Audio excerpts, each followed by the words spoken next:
Yes, so these are some cool headphones that you get when you enter the exhibit, and it's a catalog of all of Bob Marley's greatest hits, and it's actually a very cool headset. It can change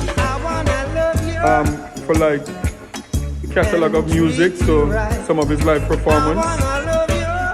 So if you look, you see the color change from red to green to blue.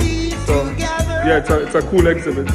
And as I said, we're downtown Toronto, and this exhibit has been going on for roughly 2 months.